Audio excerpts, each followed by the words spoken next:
Muito boa tarde a todos, sejam bem-vindos ao webinar técnico sobre qualidade de energia elétrica. O meu nome é Pedro Carvalho, sou responsável pelo suporte técnico aos equipamentos da Fluke e também fui eu que realizei o webinar técnico sobre a câmara acústica Fluke i900. Hoje temos um webinar técnico sobre qualidade de energia elétrica. Este webinar está a ser promovido no âmbito da campanha Fluke Back to Work, em que a Bresimar Automação está a disponibilizar aos seus clientes um conjunto de equipamentos a preços especiais. Desta campanha fazem parte duas câmaras termográficas, a câmara Fluke TS60+, a câmara termográfica TI300+, de gama profissional. Temos ainda o multímetro Fluke 179, a pinça amperimétrica 376FC e o verificador de instalações Fluke 1664FC. Ainda nesta campanha, no âmbito da qualidade de energia, incluímos dois equipamentos, o Fluke 1736 e o Fluke 435 Série 2.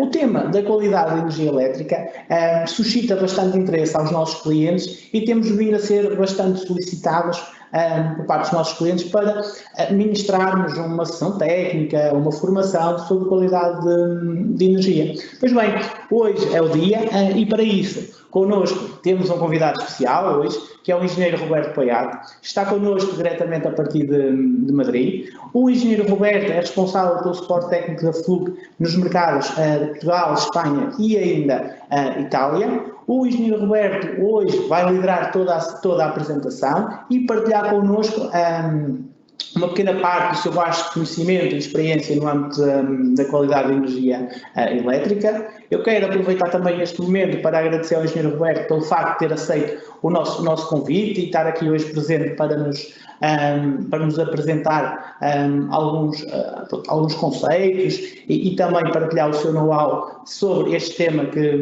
é bastante interessante. No final da apresentação teremos também algum tempo para questões e também irei deixar os meus contactos para que, na eventualidade de não terem esclarecido todas as suas dúvidas, estejam à vontade para depois fazê-lo por e-mail ou por telefone. Agora, vamos começar a apresentação e eu vou passar a palavra ao engenheiro Roberto Poiato. Olá, boa tarde. Um momentinho que devo compartilhar a apresentação.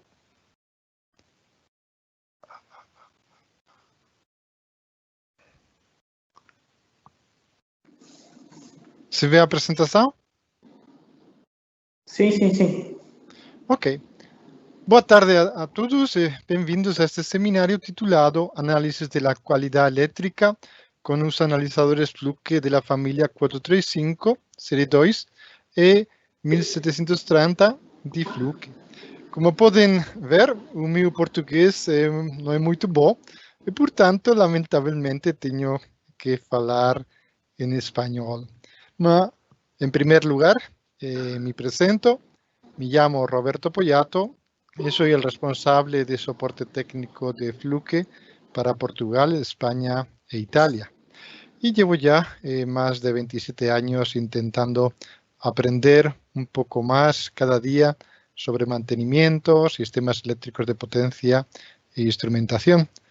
Por otro lado, quería agradecer desde ya la participación a todas las personas que participan en este seminario y también la invitación que me han ofrecido de poder estar aquí hoy. Bueno, en este seminario, momentiño.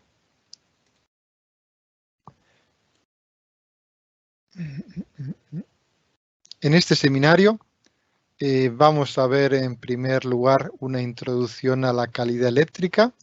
A continuación veremos cómo analizar esta calidad eléctrica y así hablaremos de las perturbaciones asociadas con la variación de la amplitud, con la variación de la frecuencia, con la variación de la forma de onda y también con la variación de las tensiones y desfases en un sistema trifásico.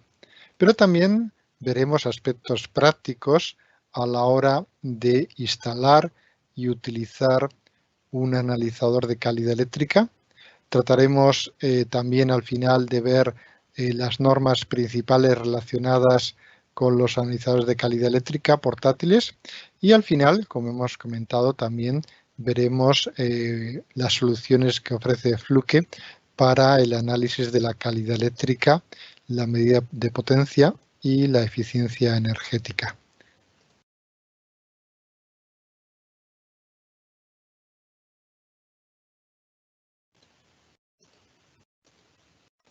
Y sin más, comenzamos este seminario con una breve introducción a la calidad eléctrica.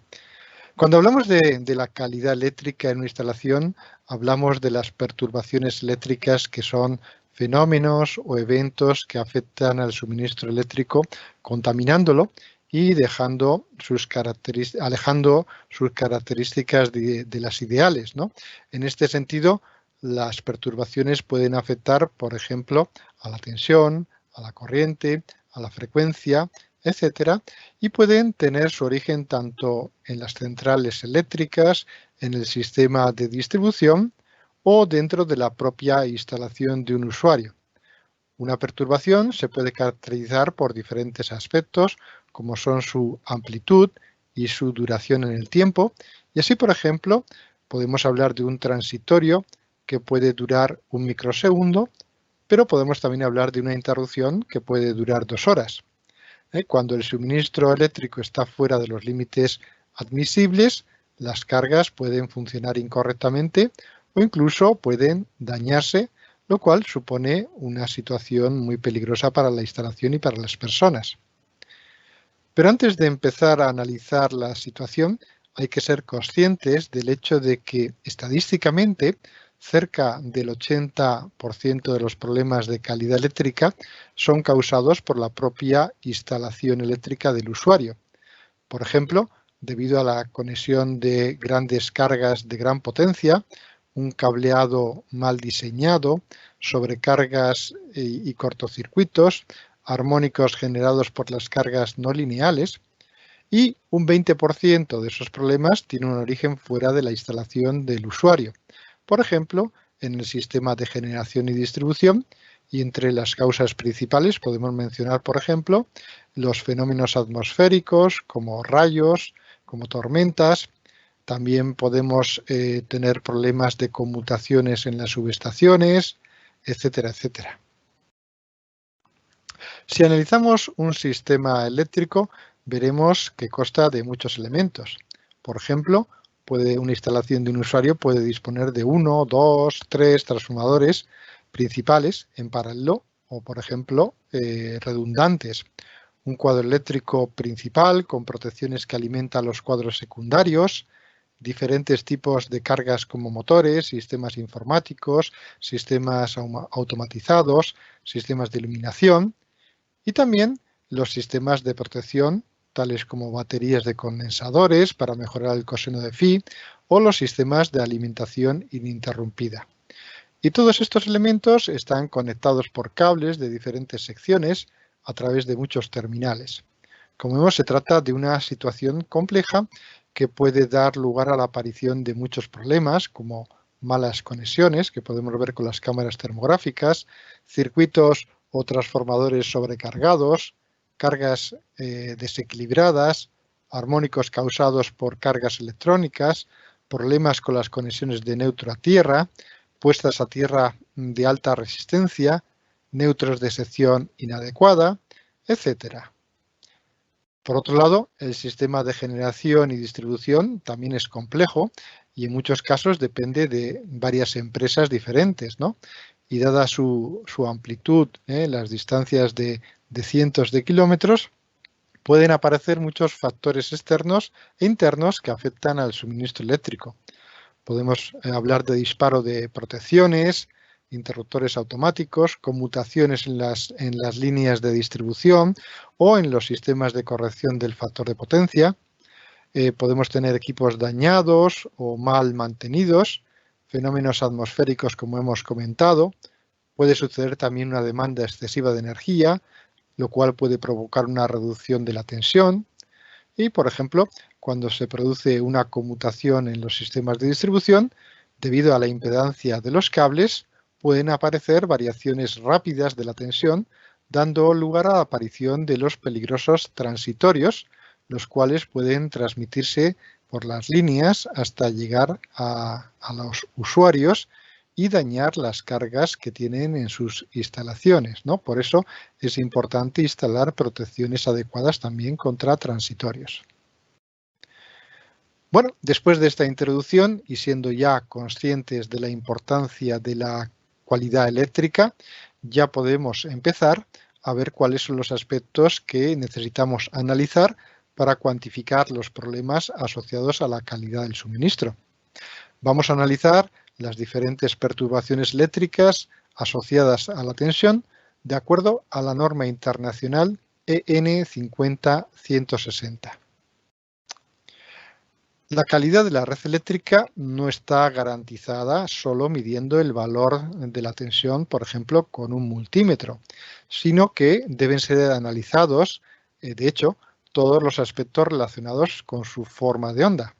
En este sentido, si conectamos un osciloscopio a una toma Chuco de nuestra empresa, en teoría deberíamos ver una forma de onda senoidal como la que se muestra en la imagen.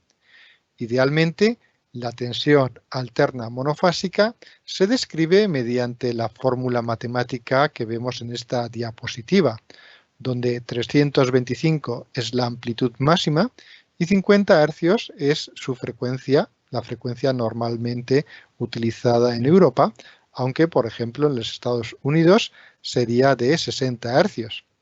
La inversa de la frecuencia es el periodo, que para una frecuencia de 50 Hz es de 20 milisegundos y representa la duración de un ciclo completo de la onda. Sobre la base de esta forma de onda se pueden definir qué aspectos tenemos que medir y cuantificar. Esto es, variaciones de la amplitud, variaciones de la frecuencia, variaciones de la forma de onda, variaciones de amplitud y fase en un sistema trifásico, es decir, los desequilibrios. Estas áreas son los cuatro aspectos principales que debemos tener en cuenta para el análisis de la calidad del suministro eléctrico. Comencemos por el primer apartado. Vamos a analizar los problemas asociados al cambio de la amplitud de la tensión. En relación a la amplitud de la tensión, podemos medir, por ejemplo, el valor máximo, el valor medio y el valor eficaz. El valor máximo o valor de pico es muy importante, por ejemplo, para el análisis de transitorios. Algunas pinzas de corriente de bajo coste, por ejemplo, proporcionan lo que denominamos un valor eficaz o RMS calculado. En realidad, lo que hacen es medir el valor medio de la forma de onda, lo cual requiere una electrónica más sencilla. Y a partir de este valor medio, calculan el valor eficaz a través de una fórmula muy sencilla. Sin embargo, hay que hacer notar que este método de medida presenta muchos errores si en la red eléctrica hay lo que llamamos armónicos. Es decir, para una onda sinusoidal perfecta, la relación entre el valor medio y el valor eficaz es 1,1. De esta forma, este tipo de pinzas miden el valor medio y el resultado lo multiplican por 1,1. Pero si la onda está deformada, es decir, existen armónicos, la relación entre el valor medio y el valor eficaz ya no es 1,1, por lo que el resultado ofrecido por este tipo de pinzas puede tener un gran error. De ahí que en presencia de armónicos se recomiende siempre la utilización de pinzas de verdadero valor eficaz. Pero, sin lugar a dudas, el parámetro más utilizado, como hemos dicho, es el valor eficaz, o en inglés RMS, calculado de acuerdo con la fórmula que aparece en la pantalla. Como se puede ver, este cálculo implica que el valor RMS no es un valor instantáneo, es decir, se debe realizar una serie de medidas sobre la forma de onda para poder calcularlo. De forma que después de unos 20 milisegundos, es decir, un ciclo, el instrumento proporciona el valor eficaz en base a los valores medidos durante esos 20 milisegundos. Sin embargo, para hacer un análisis de la red, realizar, como hemos dicho, una sola medición no es suficiente. Tenemos que registrar estos valores durante un tiempo determinado, por ejemplo, una semana, para crear un gráfico de tendencia. Para ello, el analizador digitaliza cada ciclo de onda a una velocidad de unos 1000, como vemos aquí, a una velocidad aproximada de unas 10.000 muestras por segundo, es decir, en torno a 10-12 kilohercios, ¿no? Entonces, el analizador va a digitalizar este ciclo, y esto es lo que representamos en la imagen por los puntitos verdes. Al final de un ciclo, que para una red de 50 Hz, como hemos dicho, son 20 milisegundos, el analizador, con todos esos puntitos, con esos datos, calcula el valor eficaz utilizando la fórmula que aparece en la imagen. Para calcular el segundo valor eficaz, el instrumento digitaliza la onda, pero no transcurridos 20 milisegundos, sino transcurridos 10 milisegundos, para así superponer parte de los intervalos a fin de evitar un tiempo muerto entre las medidas de dos valores eficaces, de forma que los valores eficaces van a aparecer finalmente cada 10 milisegundos. Y aquí, por ejemplo, podemos ver el cálculo de un tercer valor eficaz. Entonces, como vemos, el instrumento utiliza una ventana de 20 milisegundos para calcular el valor eficaz, digitalizando la forma de onda a una frecuencia de 10,24 kHz. Y recalcula estos valores eficaces cada 10 milisegundos. Por esta razón, estamos hablando, y en las especificaciones aparecen la indicación de valores RMS de medio ciclo. Pero si la tensión se registra cada 10 milisegundos, en una semana tendremos un registro de aproximadamente 60 millones de muestras. Y esto es solo para la tensión en una fase.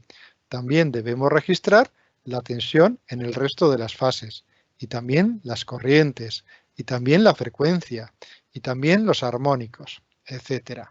Esto, en el momento en que se creó la normativa de calidad eléctrica, era un problema para la memoria de los instrumentos. Y para resolver esta situación, se definió el concepto de intervalo de agregación o intervalo de promedio. En este caso, el usuario define un intervalo de tiempo, por ejemplo, 10 minutos. El instrumento mide a alta velocidad cada 10 milisegundos el valor eficaz, pero después de pasar 10 minutos solamente almacena los valores mínimos, máximos y promedio de todas las medidas realizadas dentro de esos 10 minutos y salva esos tres valores únicamente la memoria, en este caso cada 10 minutos. Por lo tanto, la memoria necesaria se reduce sin una pérdida significativa de información. Y así es como las compañías eléctricas registran la tensión y la corriente con un intervalo de agregación de 10 minutos.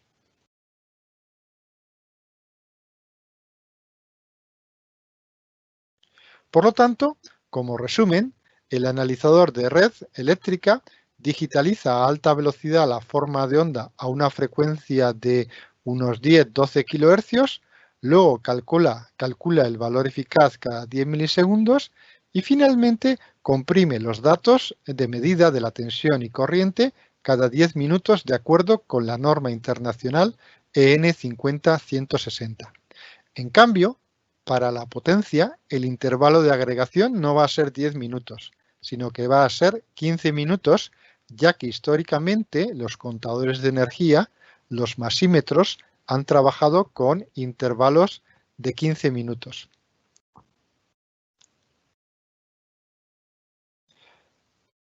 ¿De acuerdo? Por eso, cuando abrimos un archivo de datos, con el software suministrado con los analizadores de calidad eléctrica de Fluke, es posible ver para cada tensión de cada fase 3 gráficos de tendencia. No son los 3 gráficos de cada fase, sino que para una sola fase podemos ver 3 gráficas. Estas 3 gráficas serían la gráfica de valores máximos, la gráfica de valores promedio y la gráfica de valores mínimos, como se indicó anteriormente, con una resolución temporal, por ejemplo, de 10 minutos. Pero para hacer un registro, el primer paso es reconocer qué tipo de sistema eléctrico necesitamos para, vamos a analizar. ¿Un sistema monofásico o es un sistema trifásico en estrella o, por ejemplo, un sistema trifásico en triángulo? Y esto es importante porque el analizador de red debe configurarse correctamente de acuerdo con el sistema eléctrico en el que vamos a medir. Y así, para un sistema trifásico en estrella con 4 hilos, la tensión nominal se mide entre fase y neutro y, por tanto, el valor nominal típico es 230 voltios normalmente.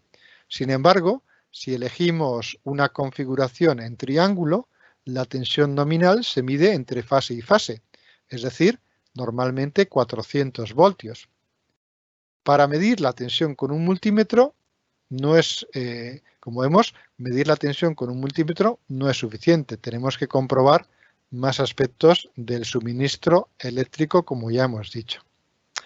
En esta diapositiva podemos ver cómo elegir el tipo de sistema eléctrico, la tensión nominal y otros parámetros. Pero con los analizadores de calidad eléctrica, por ejemplo, Fluke 1736 y 1738, esto es muy fácil, ya que gracias a su pantalla gráfica táctil a color, se muestra cómo conectar los cables de tensión y corriente para cada tipo de sistema de distribución eléctrica. En esta otra diapositiva podemos ver la configuración del analizador para un registro durante una semana, con un intervalo de promedio de 10 minutos para la tensión y la corriente, pero 15 minutos para el intervalo de potencia. Y también podemos introducir el precio de la energía para otros cálculos, así como una descripción del registro a realizar que nos servirá luego a la hora de realizar el informe. Para medir la corriente tenemos que usar pinzas de corriente que se ofrecen en diferentes modelos dependiendo del analizador y la corriente a medir. Actualmente las sondas de corriente flexibles ofrecen grandes ventajas, por ejemplo, su facilidad de conexión y la gran apertura del circuito para medir en cables de gran diámetro o en embarrados de cobre, por ejemplo. Sin embargo, las sondas rígidas todavía están disponibles para medir corrientes muy pequeñas, las cuales proporcionan una mayor precisión. En cuanto a la conexión y configuración de las sondas, podemos ver dos soluciones diferentes. En primer lugar, la solución tradicional es el uso de una sonda con un conector tipo BNC. Este conector es pasivo, es decir, no incluye ninguna electrónica. Por lo tanto, el usuario debe configurar en el analizador el tipo de sonda entre diferentes modelos o debe configurar la relación de salida, es decir, los milivoltios por amperio. Por ejemplo, 10 milivoltios por amperio, 100 milivoltios por amperio, 1 milivoltio por amperio. Este tipo de sondas son las utilizadas por el analizador de calidad eléctrica Fluke 435 de la serie 2. Por otro lado, Fluke ofrece sondas con un conector inteligente que tiene una electrónica en su interior y por lo tanto la pinza y el analizador hablan cuando la sonda está conectada al analizador. De esta forma se proporciona todos los parámetros de la sonda al analizador. El usuario, en este caso, no tiene que configurar el modelo de sonda y por lo tanto es posible evitar un error típico debido a una mala configuración de la sonda. Esta es la solución elegida en los analizadores 1736 y 1738 de Fluke. Además, Debemos elegir el modelo de la sonda en función de la corriente máxima a medir. En esta diapositiva podemos ver tres modelos diferentes. Las primeras sondas de la izquierda miden hasta 1500 amperios, la segunda hasta 3000 amperios y la tercera a la derecha mide hasta 6000 amperios. Obviamente, cuanto mayor es la corriente, mayor es el diámetro de la sonda para abrazar cables o embarrados de sección más grande. También debemos recordar que la sonda de corriente se puede instalar sobre el cable en dos posiciones diferentes. Esto va a determinar el signo de la energía, positivo o negativo. Por esta razón, para hacerlo correctamente, la sonda tiene serigrafiada una pequeña flecha que debe apuntar en la dirección del flujo de energía, es decir, debe apuntar en la dirección de las cargas eléctricas, no hacia el transformador. Para medir la tensión, utilizamos los cables de tensión, que son simplemente cables para conectar el analizador a la instalación. No tienen ninguna parte activa. Dependiendo del modelo de instrumento, estos cables pueden ser individuales, como sucede en el Fluke 435, o pueden estar unidos en forma de cinta, lo cual facilita su identificación e instalación al evitarse la creación del típico, digamos, embrollo o madeja de cables. Generalmente tienen conectores tipo banana que pueden terminar en conectores de tipo cocodrilo. Aunque para la conexión a cuadros eléctricos con protecciones eléctricas también están disponibles conectores magnéticos para una conexión más fácil directamente a los tornillos de la protección eléctrica. A pesar de que los analizadores de Fluke incorporan una batería interna, dado que los registros pueden durar más de una semana, es importante dejar alimentado el instrumento desde la red. Para ello, la familia 1736 y 1738 ofrecen una solución muy polivalente. Si está disponible una toma de tensión, la fuente de alimentación del instrumento permite utilizar dicha fuente con un cable estándar, como se ve en la imagen de la derecha. Pero si no hay una toma de corriente Chuco, entonces el instrumento permite ser alimentado directamente desde los cables de medida de tensión, tanto en un sistema en estrella con neutro, es decir, a unos 230 voltios, como en un sistema en triángulo sin neutro, es decir, a unos 400 voltios. Esto es lo que vemos en la imagen de la izquierda, que el analizador está alimentado directamente desde los cables de medida, con lo cual no tenemos que buscar ninguna base Chuco para alimentar el equipo.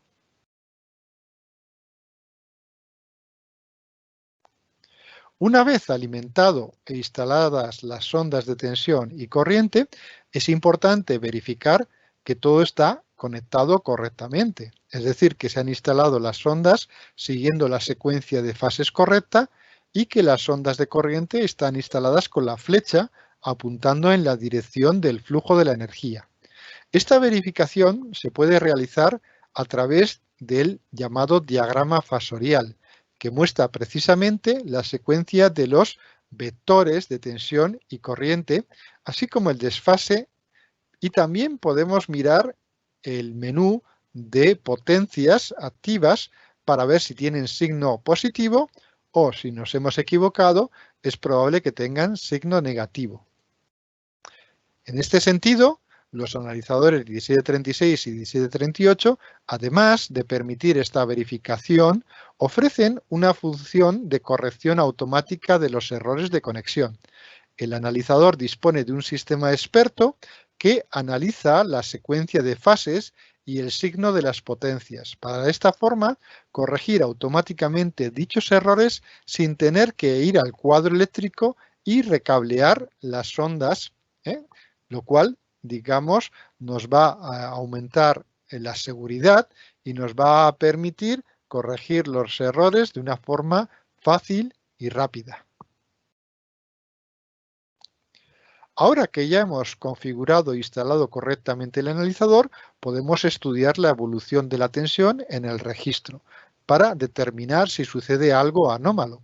En este sentido, podemos definir los límites superiores e inferiores, más 10% para el límite superior y menos 10 y menos 15% como límites inferiores.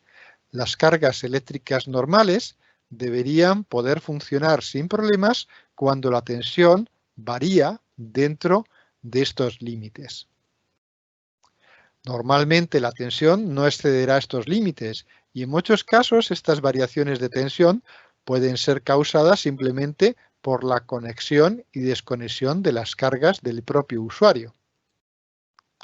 Cuando la tensión cae por debajo del 1% del valor nominal, podemos decir que se ha producido una interrupción de la tensión y podemos establecer la duración de la interrupción de esta forma. Podemos cuantificar la duración a través de los pasos por el menos 10% y cuando retorna nuevamente por encima del 90%. Si la duración es inferior a 3 minutos, estamos hablando de una interrupción corta.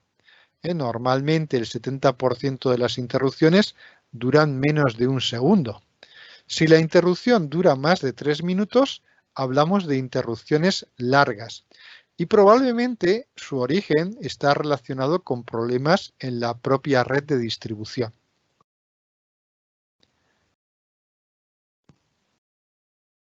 Si la tensión se reduce pero no llega al límite del 1%, esta perturbación ya no se llama una interrupción, sino que se llama un hueco de tensión. La mayoría de las caídas de tensión tienen una duración de menos de un segundo y una caída de por lo menos el 60% de la tensión nominal. En este caso, es difícil saber cómo responderá la carga, es decir, las máquinas. No sabemos cómo van a reaccionar, si se van a parar o van a trabajar de una forma incorrecta. Y dependerá de la profundidad y duración de la caída de tensión. Como hemos visto, la tensión puede reducirse, pero también podemos encontrar una elevación de la tensión por encima del valor nominal y por encima del límite del 10%. Y en este caso estamos hablando de una sobretensión temporal, generalmente de menos de 1500 voltios de valor eficaz. El problema puede ser muy grave cuando la tensión es muy elevada, por ejemplo, 5000 voltios, incluso si la duración es pequeña. En este caso, esta sobretensión llamada sobretensión transitoria o transitorio puede romper el aislamiento eléctrico de los equipos, por ejemplo, de los motores, con el consiguiente cortocircuito y fallo del sistema. Como la duración de esta perturbación puede ser muy pequeña, menos de, por ejemplo, 10 milisegundos, es difícil medir el valor RMS, el valor eficaz, de forma práctica, por lo que en estos casos es más adecuado capturar directamente la forma de la onda. Por ejemplo, en el modo transitorios, el Fluke 435 Serie 2 obtiene 200.000 muestras por segundo para capturar transitorios de una duración tan corta como 5 microsegundos.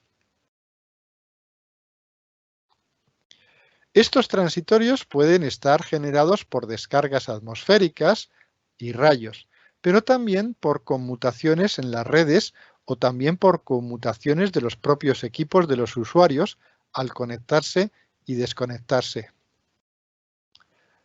A veces la variación de tensión puede no ser muy grande, pero repetitiva, y esto puede dar lugar a un nuevo tipo de perturbación, pero no tanto que afecta a las máquinas, sino que afecta a las personas. En este caso, estamos hablando de una nueva perturbación llamada flicker, y como se puede ver en la imagen, esta perturbación actúa a través del sistema de iluminación. Las luces pueden parpadear, lo que conduce a posibles dolores de cabeza. Es un problema fisiológico causado por la oscilación de la iluminación, pero como veremos más adelante, el estándar internacional IEC 61415 define cómo medir esta perturbación, aunque es la norma EN 50160 la que define el límite máximo de tolerancia. El estándar IEC 61515 define el parpadeo de corta duración y el parpadeo de larga duración. Para el primero, el instrumento debe medir durante 10 minutos para obtener el primer valor. A este parámetro lo llamamos PST. Y para el segundo, el PLT, el instrumento promedia durante 2 horas. Pero como he comentado, los límites están establecidos por la norma EN 50160. El parpadeo o flicker debe ser menor de 1. Muy bien, ya hemos visto problemas asociados a la amplitud. Ahora podemos ver los problemas causados por las variaciones de frecuencia. La frecuencia generalmente se mide solo en la fase número 1, es decir, los analizadores no muestran 3 valores de frecuencia diferentes, uno por fase, sino solamente uno. Esto es debido a que los generadores normalmente son rotatorios, por lo tanto la frecuencia debería ser la misma en las 3 fases. También en este caso, la normativa IEC 61430 define cómo medir la frecuencia, cuya unidad de medida en el sistema internacional es el hercio. Normalmente, la tensión en Europa es de 50 Hz y en Estados Unidos, por ejemplo, es de 60 Hz.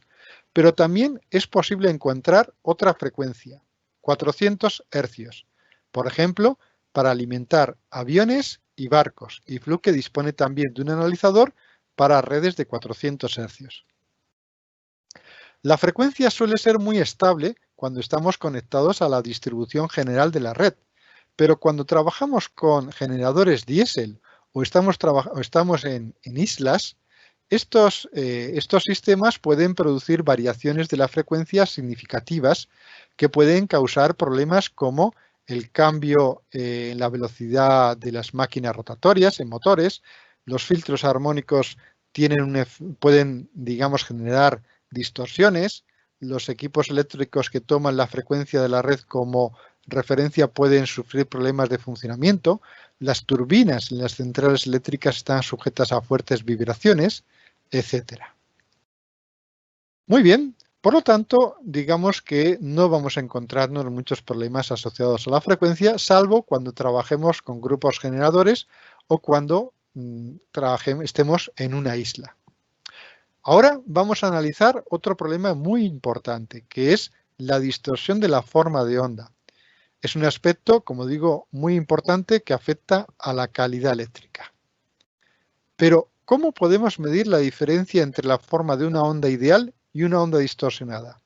Esto parece un problema difícil, pero afortunadamente hay un procedimiento matemático que facilita las cosas.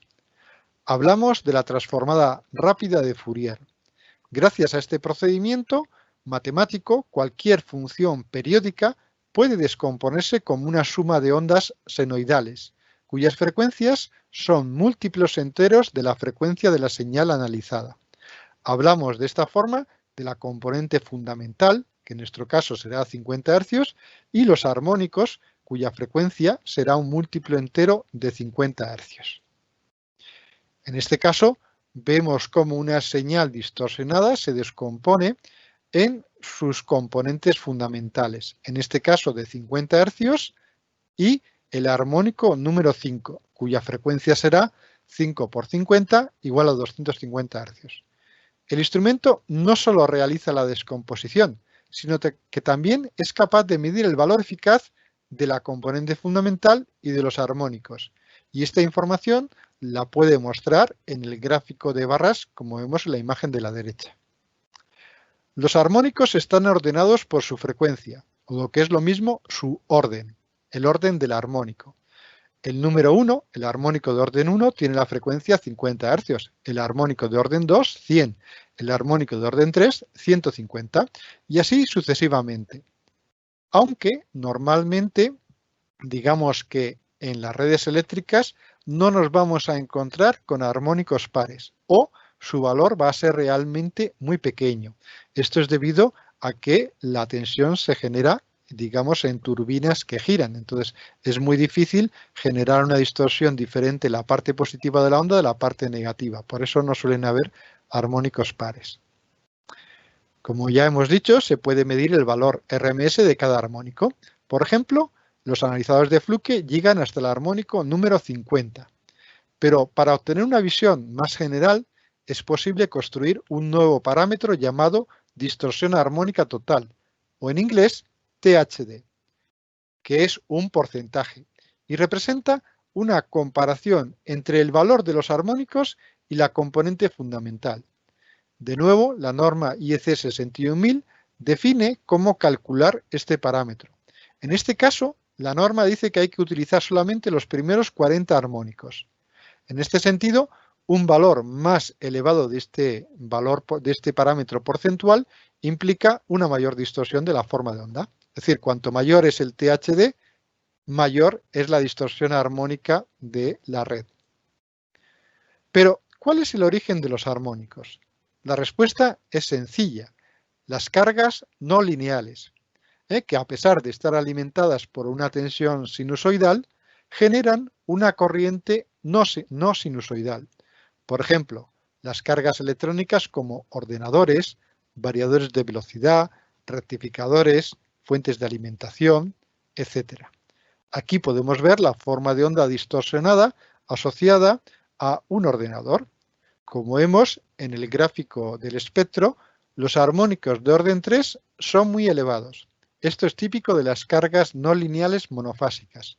Las cargas no lineales trifásicas tienen otro espectro armónico y tienen, digamos, mayor contenido, por ejemplo, del armónico séptimo, noveno, onceavo. Séptimo, quinto, séptimo, noveno, onceavo.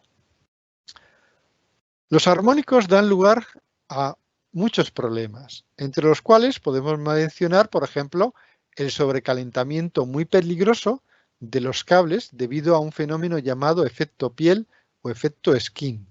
Cuanto mayor es la frecuencia y el valor eficaz de los armónicos, mayor será el sobrecalentamiento, el cual puede dañar el aislamiento del cable y provocar un cortocircuito en la instalación o, por ejemplo, quemar un transformador. Y esto lo podemos ver también con las cámaras termográficas. Podemos ver este sobrecalentamiento de los cables. Cuanto mayor es la frecuencia, más se va a calentar el cable. Y esto es debido a que los electrones no pueden circular por todo el interior del cable, sino que se ven empujados hacia la superficie del cable. Por eso es como si tuviera menos sección el cable. Los armónicos de corriente pueden provocar también la activación o el disparo de los interruptores magnetotérmicos, porque pueden sobrecalentarlos y porque las corrientes son muy picudas, tienen, digamos, picos de corriente muy elevados, a pesar de que el valor eficaz sea no tan elevado. También los armónicos de tensión, debido a la distorsión de la tensión, pueden dar lugar a corrientes de fuga a tierra en los filtros, y esto puede dar lugar al disparo de los diferenciales. También otro problema son las corrientes más elevadas en el neutro. Como vemos en la imagen, en una instalación trifásica en estrella, las cargas monofásicas comparten el neutro. Y si el sistema estuviera equilibrado y las cargas fuesen lineales, por el neutro debería circular una corriente cero o muy pequeña. Sin embargo, si las cargas son monofásicas pero no lineales, la situación es muy diferente.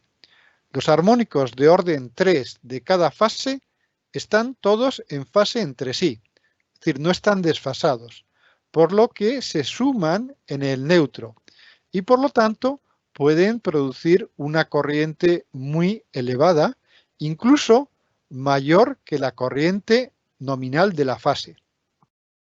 La frecuencia será de unos 150 Hz y la combinación de esta corriente elevada a una frecuencia superior puede hacer que el cable de neutro se queme.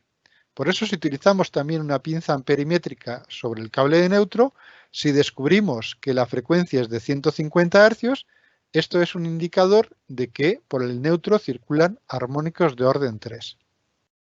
Finalmente, otro problema típico que generan los armónicos es el de provocar resonancias en las baterías de condensadores y, en consecuencia, pueden causar la explosión de los condensadores. La resonancia ocurre cuando la frecuencia de algún armónico está próxima a la frecuencia de resonancia del circuito. Esta frecuencia se calcula en base a la impedancia del cableado y la impedancia del transformador y en base a la capacidad de los condensadores, como vemos en la fórmula de la pantalla. En este caso, por ejemplo, si un motor instalamos un variador de velocidad para controlarlo, este variador de velocidad puede generar armónicos que entren en resonancia con la batería de condensadores y un condensador puede explotar. Muy bien, pues ya hemos visto también cómo cuantificar los problemas asociados a la forma de onda, a las distorsiones de la forma de onda. Finalmente nos queda cómo cuantificar el efecto de tensiones desequilibradas, es decir, de los desequilibrios de tensión. En un sistema trifásico podemos tener 3 tensiones diferentes y 3 corrientes diferentes. Lo ideal sería que estas 3 tensiones fueran iguales y que las 3 corrientes fueran también iguales entre sí. Pero esto raramente sucede, si suelen ser diferentes. Pero para ser exactos, los desequilibrios pueden estar producidos por 2 motivos. Primero, por diferencias en la amplitud de las tensiones. Pero también se pueden producir desequilibrios por desfases diferentes, es decir, porque no tengamos exactamente 120 grados entre cada una de las fases. ¿De acuerdo? Aquí podemos ver a la izquierda un diagrama fasorial perfectamente equilibrado y a la derecha un diagrama fasorial que muestra amplitudes y ángulos diferentes para las tensiones. Pero, ¿cómo cuantificar los desequilibrios? Podemos pensar en utilizar un multímetro y medir la tensión en cada fase. Este es el procedimiento más básico, pero no es el completo. Como hemos dicho, los desfases también pueden influir. Por lo tanto, tenemos que buscar otro procedimiento. En este caso, nuevamente contamos con la ayuda de las matemáticas. Y existe un algoritmo matemático que nos indica que cualquier sistema trifásico desequilibrado se puede obtener como la suma de 3 sistemas fasoriales especiales. El primer sistema, que es el que vemos aquí, se llama la secuencia positiva y es el sistema, digamos, ideal, el perfecto, donde las 3 fases son iguales y el desplazamiento de las fases es perfecto, 120 grados, y además la rotación es la correcta. Gráficamente le tendremos que sumar otro sistema fasorial llamado de secuencia negativa. Y en este caso, los 3 vectores siguen siendo iguales entre sí, siguen estando desfasados 120 grados, pero ahora la rotación es inversa. Entonces, este diagrama fasorial de secuencia negativa tiene el efecto de frenar, por ejemplo, los motores cuando las redes están desequilibradas. ¿De acuerdo? Pero todavía, como vemos, la suma de estos 2 sistemas no es, digamos, el original. Tenemos que añadirle un tercer sistema fasorial, que es el que vemos en la imagen. Este tercer diagrama fasorial se llama de secuencia cero. El segundo, el de secuencia negativa, sería como alimentar el motor con las fases intercambiadas, intercambiando dos fases. Este diagrama de secuencia cero sería de alguna forma como si alimentáramos un motor trifásico en monofásico. ¿De acuerdo? Por lo tanto, la suma de estos 3 diagramas especiales, llamados secuencia positiva, secuencia negativa y secuencia cero, es, digamos, su suma es el original. Cualquier sistema desequilibrado se puede descomponer siempre en estos 3 sistemas especiales llamados de secuencia positiva, que es la alimentación correcta, y dos sistemas adicionales llamados secuencia negativa y secuencia cero, que lo que van a hacer es generar problemas y sobre todo los motores los van a sobrecalentar. Ahora ya podemos obtener dos nuevos parámetros llamados grado de desequilibrio y grado de asimetría. Este procedimiento matemático lo hace el analizador en tiempo real, es decir, no tenemos que hacer nosotros nada. El propio analizador hace esta descomposición y nos proporciona estos dos parámetros. En el caso del grado de desequilibrio se obtiene de una forma muy sencilla, dividiendo el valor eficaz de la secuencia negativa entre el valor eficaz de la secuencia positiva. Nuevamente lo que estamos haciendo es comparar cómo de grande es la secuencia negativa en comparación con la secuencia positiva, que es la buena. Si el valor es 0, quiere decir que todo es perfecto, que no hay desequilibrio. Si el valor comienza a aumentar, quiere decir que el sistema está desequilibrándose. Cuanto mayor sea este parámetro, mayor será el desequilibrio, grado de desequilibrio. Los dos parámetros de desequilibrio, como he dicho, se pueden calcular tanto para la tensión, y hablamos de desequilibrios en tensión, como para la corriente, y en este caso hablamos de desequilibrios en la corriente. El valor límite establecido por la EN 50160 para el grado de desequilibrio de la tensión es del 2%. Para la corriente, esta norma no define ningún límite, porque, digamos, esta norma lo que trata es de cuantificar cómo llega la red al punto de conexionado del usuario. Es el usuario el que seguramente contamine la red con corrientes no lineales. En cualquier caso, para la corriente se recomienda un desequilibrio no superior a 4 veces el de tensión, es decir, que no sea superior al 8-9%. Muy bien, de esta forma ya hemos revisado los 4 bloques principales asociados a la cuantificación de los problemas de calidad eléctrica. Hemos hablado de variaciones de la amplitud y hemos definido un límite superior del 10% y dos límites inferiores del menos 10 y menos 15%.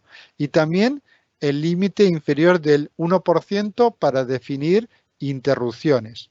También hemos hablado de variaciones de tensión, digamos, que no son interrupciones, pero que caen por debajo del 90%. Hemos hablado de sobretensiones lentas y hemos hablado también de sobretensiones rápidas o transitorios. También hemos hablado del flicker, que la norma define dos parámetros nuevos, el PST y el PLT. Hemos hablado de la frecuencia, que tenemos que medir en hercios. Hemos hablado también de la distorsión armónica y hemos hablado de medir el valor eficaz de cada uno de los armónicos. Pero también hemos comentado que la norma define un nuevo parámetro denominado distorsión armónica total, un valor porcentual que de acuerdo a la norma EN 50160 para la tensión no debe ser superior al 8%. Y finalmente hemos definido también los desequilibrios, el grado de asimetría que en la red eléctrica no debe ser superior al 2% para la tensión, para de esta forma evitar sobrecalentamientos fuertes en los motores. Ahora es el momento de resumir lo que ya hemos hablado a lo largo de esta presentación, revisando las normas más importantes de calidad eléctrica. Hemos hablado de la EN 50160 y hemos también hablado un poco de la 61430. Pero, como he comentado, la norma EN 50160, digamos, solamente tiene en cuenta las características de la tensión. No tiene en cuenta para nada la corriente. El objetivo es que cuando la red eléctrica, las compañías eléctricas suministren tensión, esta sea perfectamente senoidal de acuerdo a las características que hemos visto. ¿De acuerdo? Los problemas de los armónicos dependerán en mayor o menor medida, por ejemplo, de la sección de los cables que tenga el usuario. Si la sección es muy grande, pues los armónicos tendrán menos efectos. Si la sección es pequeña, los armónicos producirán más problemas. Por lo tanto, la N50-160 se basa únicamente en las características de la tensión.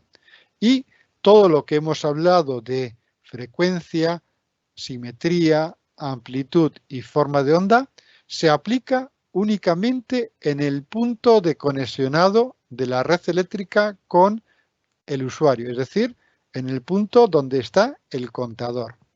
Si la aplicáramos, por ejemplo, a pie de máquina, al lado de una máquina, podría ser, digamos, que los armónicos de corriente que circulan por los cables del usuario den lugar a distorsiones de tensión. Por lo tanto, para hacer un análisis de la norma N50-160, un análisis oficial, lo tenemos que hacer en el punto de conexión donde está el contador. Por supuesto, lo podemos hacer a pie de máquina y va a ser muy útil porque un informe a pie al lado de máquina nos va a indicar si realmente la máquina puede tener problemas debido a problemas de tensión. ¿De acuerdo? Muy bien, pues esto es la N50-160, que al final, como cualquier norma, tiene muchos apartados, definiciones, etcétera. Pero lo que a nosotros nos interesa son principalmente los límites que establece esta norma. Por ejemplo, como vemos en la tabla, la distorsión armónica total no debe ser superior al 8%. Los desequilibrios no deben ser superior al 2%. La tensión no debería superar por encima el más 10% y por debajo el menos 10, menos 15%. ¿De acuerdo? Por ejemplo, para la frecuencia cuando se trabaja conectado a la red, la frecuencia no debería oscilar más del 1%. Y si estamos trabajando en isla o con grupos generadores, no debería ser superior al 4 o 6%. ¿De acuerdo? Entonces, todos estos límites son los que tenemos que tener en cuenta cuando hagamos un análisis de la red eléctrica.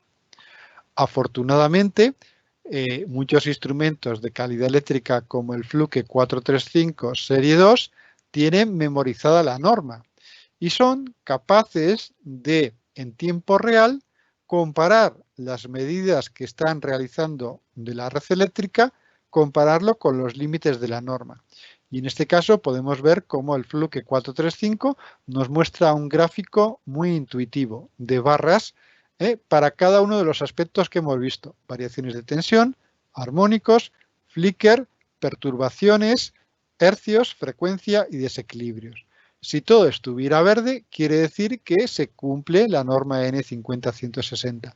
Si vemos algún apartado que está, digamos, en rojo, quiere decir que hay algo que no se cumple y simplemente podemos entrar en un submenú para ver exactamente, por ejemplo, si vemos que los armónicos de tensión de la fase 1 están en rojo, podemos analizar armónico a armónico y determinar, por ejemplo, que el armónico número 15 ha superado el límite, porque la norma no solamente establece límites para la distorsión armónica total, sino también para cada uno de los armónicos. De esta forma, al tener memorizada la norma, es muy fácil hacer un análisis de acuerdo a la norma y generar un informe. Igualmente, con la familia 1737 y 1738, también podemos hacer análisis de acuerdo a la norma. Están definidos los límites de esta norma. Pero en concreto, el 1738 incluye también, como el 435, la posibilidad de hacer una comparación directa entre lo que mide el instrumento y los límites de la norma. No solamente capturar las perturbaciones, sino también decirnos si la cantidad de perturbaciones que estamos teniendo está, digamos, dentro de las tolerancias que establece la norma o ha superado ya esas tolerancias. Y esto lo podemos ver también en un gráfico muy intuitivo donde van a aparecer barras naranjas, verdes o rojas de diferentes alturas. Cuanto más cerca estemos de la línea de puntitos, más, digamos, nos acercamos a no cumplir la norma EN 50160.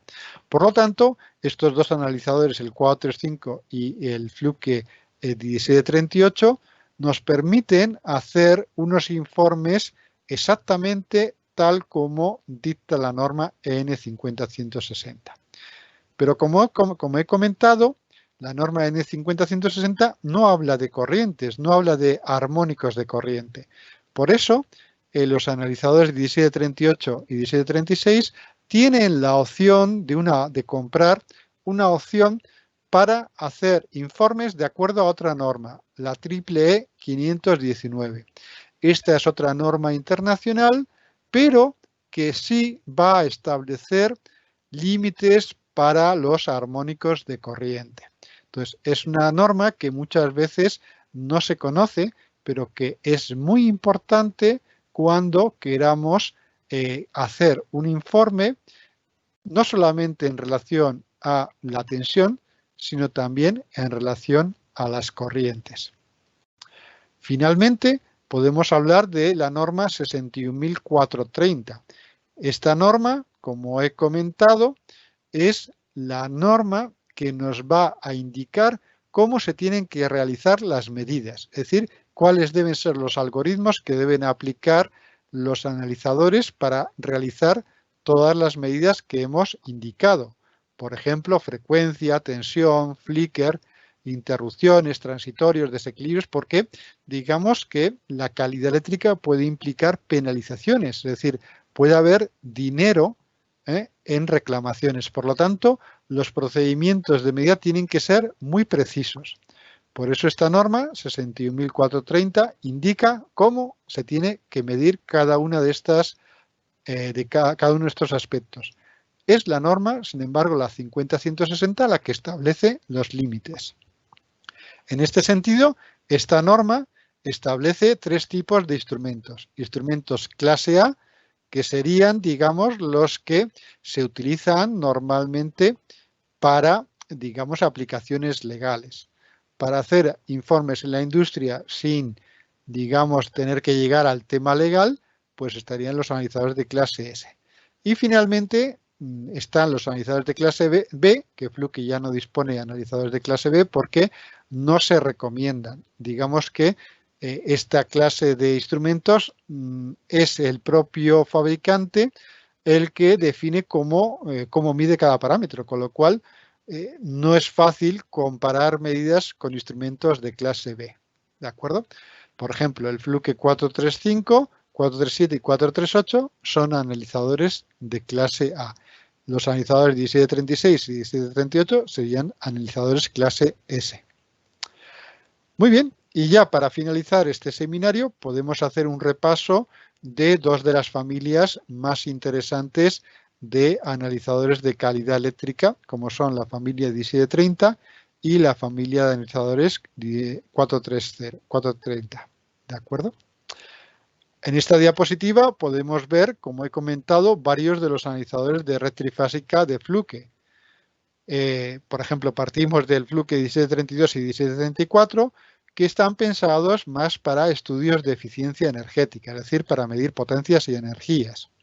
No llevan sonda de neutro, lo cual no afecta para las medidas de potencia y energía, que no utilizan las corrientes por el neutro.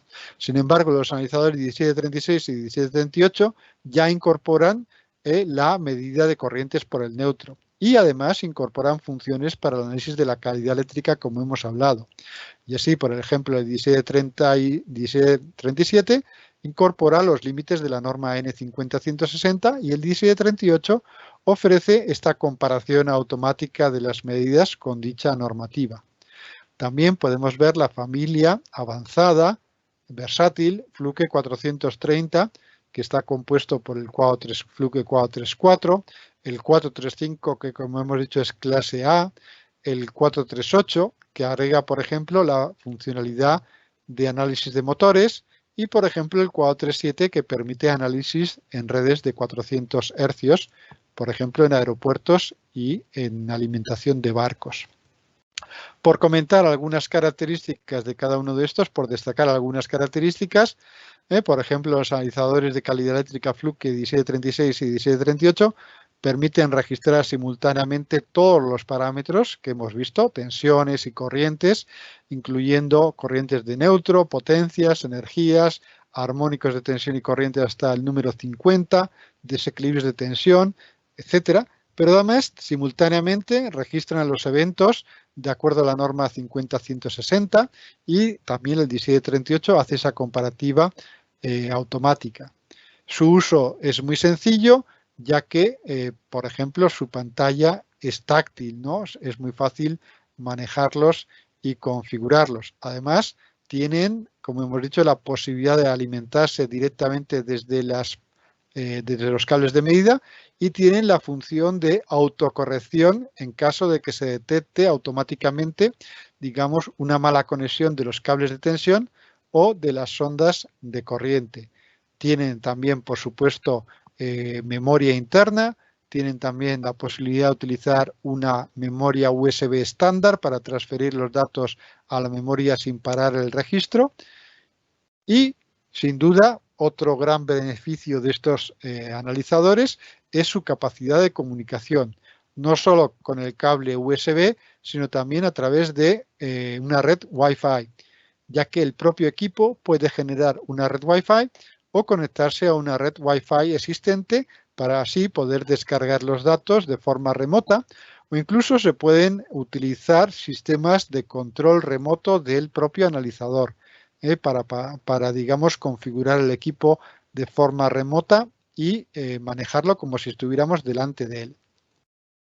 En relación a los analizadores de calidad eléctrica de la familia 435, me gustaría resaltar, como ya he indicado, que el 435 Serie 2 es clase A, lo cual le hace un instrumento muy útil para la realización de informes oficiales.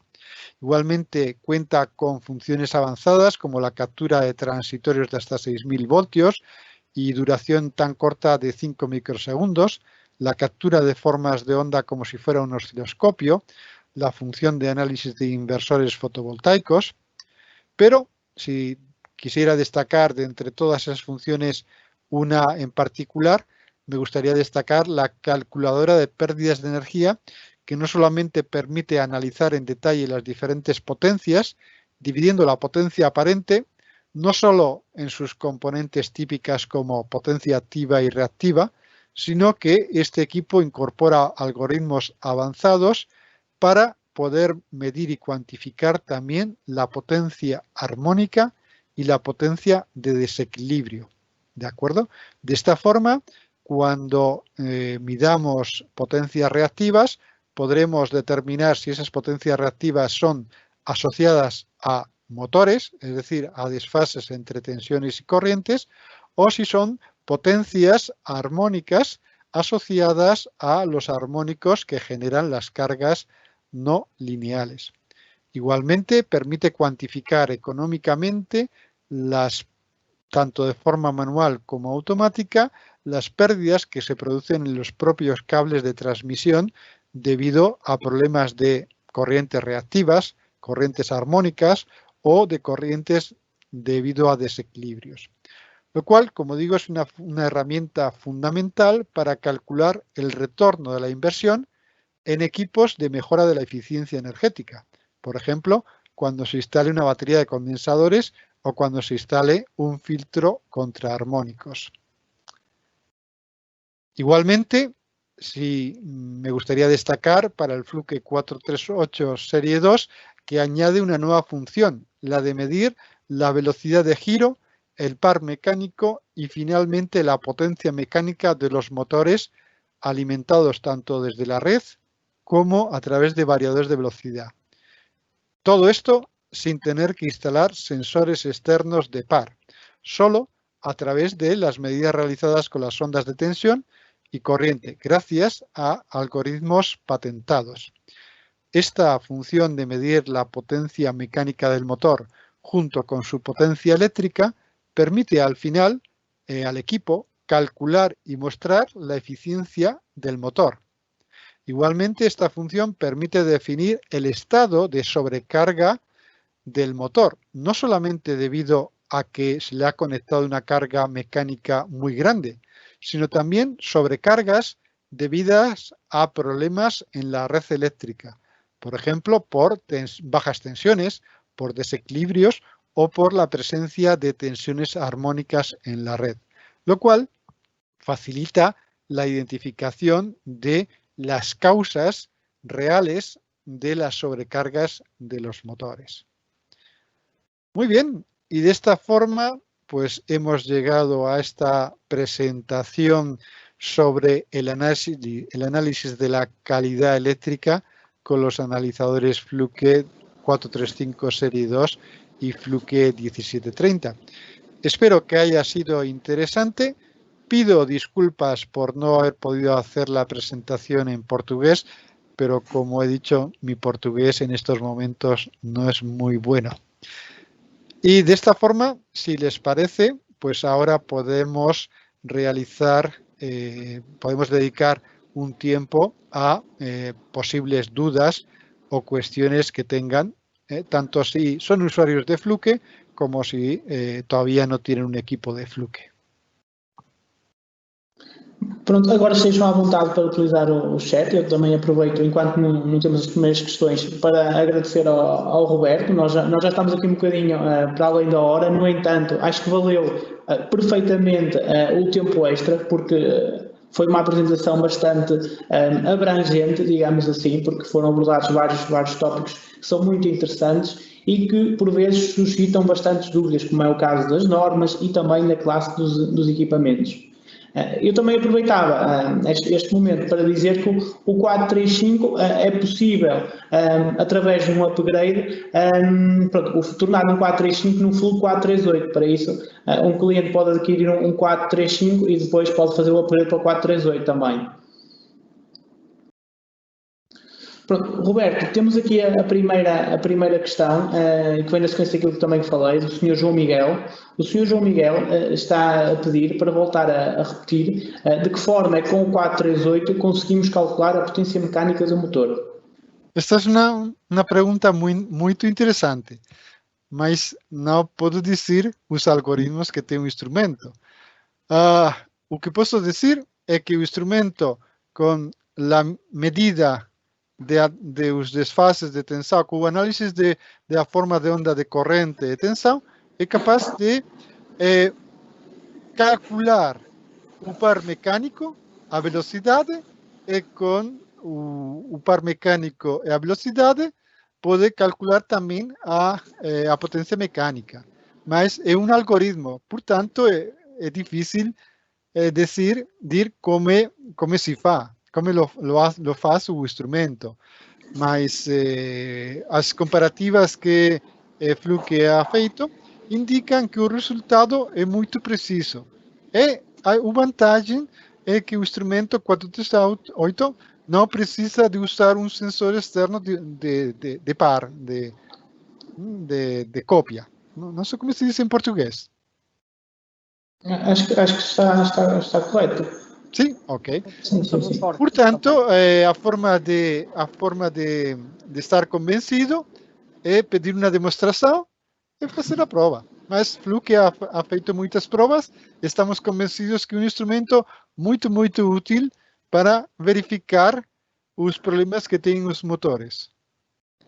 Ou seja, Miguel, só para terminar, com um 438 basicamente só precisamos das sondas de corrente e as pinças de tensão, porque depois todo o resto é basicamente um algoritmo desenvolvido para Fluke. É um algoritmo matemático que tem no instrumento. Exatamente. É muito avançado, está patentado e com esta informação. É como os algoritmos que têm os variadores de velocidade, que podem fazer uma coisa um pouco similar. Parecido. Mas agora temos esta função em um instrumento portátil como o 438, que como ha dicho Pedro, é possível ter um 435 Série 2 e comprar agora o upgrade para convertir o 435 Série 2 em um 438.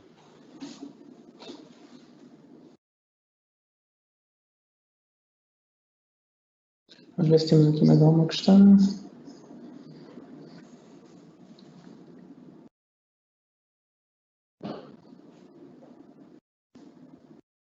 Sim, alguma outra questão? Creio que sim. Exatamente, pronto. Temos aqui também uma questão de um anónimo que está a perguntar como pode ser feita a conversão do 435 para o 438. Sim? Que basicamente já foi respondida. Sim, é uma atualização do firmware. Exatamente. O que Fluke pode suministrar é uma chave, é um firmware. Com esta atualização do firmware, o 435 se converte em um 438. Basicamente é só uma chave que introduzimos no equipamento e isso liberta a função de análise de motores, por exemplo, no 435.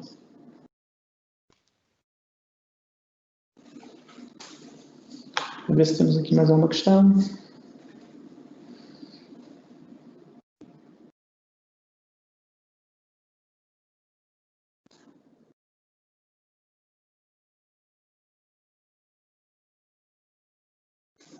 Muito bem.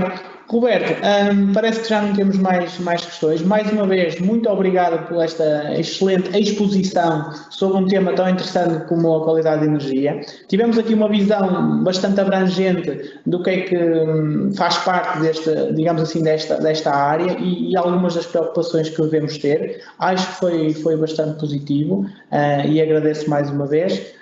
Já de seguida vou deixar também os meus contactos, caso necessitem de esclarecer alguma questão que não tenham percebido tão bem nesta apresentação e por isso depois podem apresentar as vossas dúvidas por e-mail ou por telefone, sim. Conforme quiserem. Não há problema. Para mim é um prazer também estar aqui com todos vocês, com todos vosotros.